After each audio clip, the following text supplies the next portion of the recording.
Sir வணக்கம் sir. வணக்கம் sir, திமுகவுடைய தனிமனித தாக்குதலுக்கு எடப்பாடி கொடுத்த பதிலடியால் இப்போ திமுக டோட்டலாக ஆஃப் ஆகியிருக்காங்க. ஆனால் செங்கோட்டையின் விஷயத்தில் எடப்பாடி இன்னும் இறங்கி வந்துட்டாருன்னு தோணுது சார். இதனால் யாருக்கு சார் லாபமாக இருக்கும்?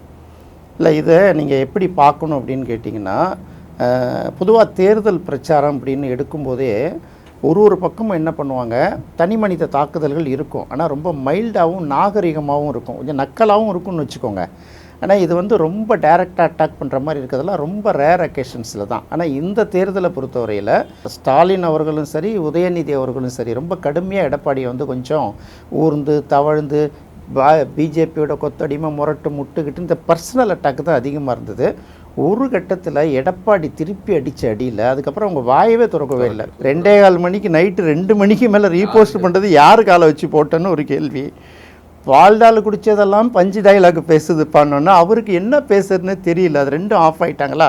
செங்கோட்டையன் அப்படின்னு பார்க்கும்போது செங்கோட்டையனும் எடப்பாடியும் ஒரே இயக்கத்தை சேர்ந்தவர்கள், இன்னும் சொல்லப்போனால் ஒரே சமூகத்தையும் சேர்ந்தவர்கள். செங்கோட்டையன் எம்எல்ஏவாக இருக்கிறப்பெல்லாம் எடப்பாடி பழனிசாமி கட்சியில் ஒன்றும் சொல்லிக்கிற மாதிரி பொறுப்புலாம் இல்லை, ஒரு கிளை செயலாளர் மாதிரி அந்த ஊரில் தான் அவர் இருக்கார்.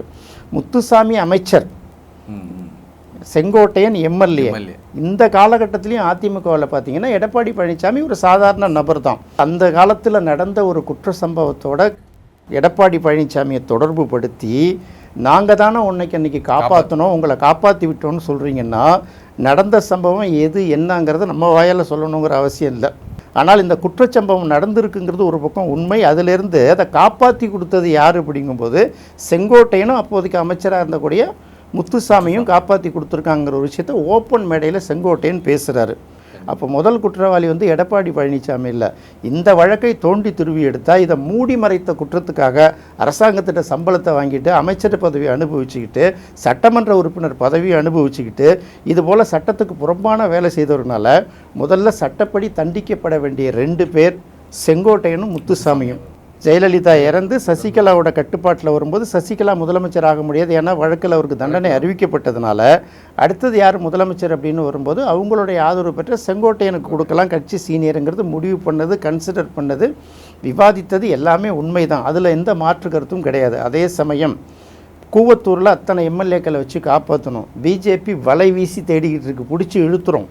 இன்னொரு பக்கம் இதையெல்லாம் கட்டி காப்பாற்றி அவங்களுக்கு தேவையான வசதி வாய்ப்புகள்லாம் செஞ்சு கொடுத்து அவங்கள கட்டி காப்பாற்றுறதுக்கு எவ்வளோ செலவாகிருந்திருக்கும். இந்த செலவுகளை கொடுக்குற அளவுக்கு அன்னைக்கு செங்கோட்டையனுக்கு அந்த கெப்பாசிட்டி இருந்ததா அப்படின்னு பார்த்தீங்கன்னா தெரியாது. ஏன்னா அவர் ஏற்கனவே ஜெயலலிதா பீரியட்லேயே அதுக்கு முன்னாடியே அமைச்சர் பதவியிலேருந்து நீக்கப்பட்டவர். இதுக்கான குற்றச்சாட்டை பின்னாடி எடப்பாடி தன்னோட பதிலில் சொல்கிறாருன்னு வச்சுக்கோங்க. அப்போ யார் பணத்தை கொடுக்கறது அப்படின்னு ஒரு கேள்வி வருதில்ல. ஒரு அரசியல் இயக்கத்தை நடத்தும் போது பணம் தேவைப்படுதில்ல. அப்போ அந்த பணத்தை பிரட்டி கொடுக்கக்கூடிய கெப்பாசிட்டி எடப்பாடி பழனிசாமிக்கு இருந்திருக்கலாம். அதனால் அவருக்கு அந்த முதலமைச்சர் பதவியை கொடுத்துருக்கலாம். நீங்கள் அந்த பணத்தை பிரட்டி கொடுத்துட்டு நீங்களும் அமைச்சராக இருக்கலாம்ல, உங்களை தடுக்கலாம் இல்லையே யாருமே. அவர் என்ன கொடுக்குறாரோ அதை விட தாண்டி நான் கொடுக்குறேன்னு உங்கள் வாயால் சொல்லியிருக்கலாம்ல. அவரோட நீங்கள் தானே சீனியரு. அப்போ அங்கே என்ன தடுமாற்றம் நிகழ்ந்திருக்கு அப்படின்னு ஒன்று பார்க்கணும். அதற்கு அடுத்தது உங்களை விட பல மடங்கு ஜூனியர் இயக்கத்தில் அவர் முதலமைச்சராகி அவருக்கும் கீழே போய் நீங்கள் அமைச்சராக இருக்கலாமா? அப்படிலாம் வேணாம், நான் சாதாரண சட்டமன்ற உறுப்பினராக வந்திருக்கேன், கட்சியில் ஏதாவது ஒரு முக்கியமான பொறுப்பு கொடுத்தா மட்டும் போதும்னு ஒதுங்கியிருக்கலாம்ல. அதுவும் விடலை. இப்போ பார்த்தீங்கன்னா செங்கோட்டையனோட நிலை தான் திரிசங்கு சொர்க்கம் அப்படின்னு சொல்கிறது.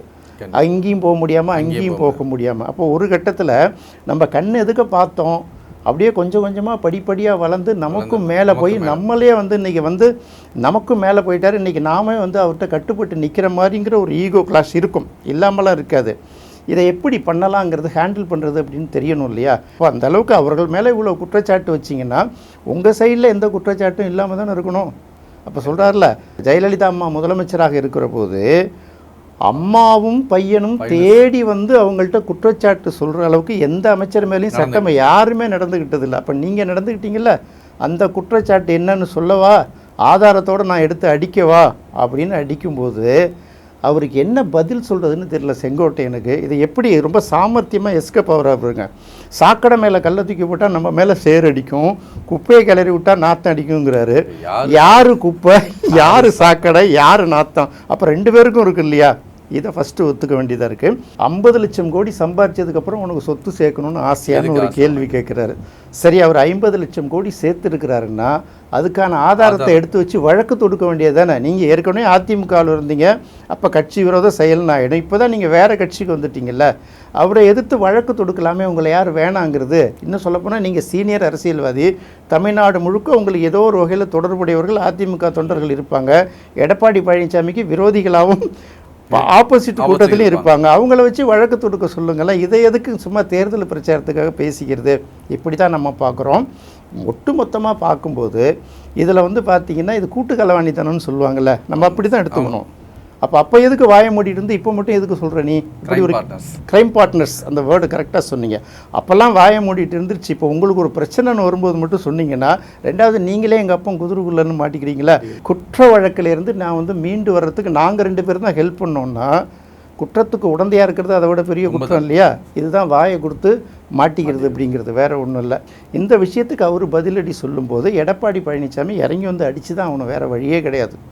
ரொம்ப நன்றி சார், நிகழ்ச்சியில் கலந்துட்டதுக்கு. நன்றி சார்.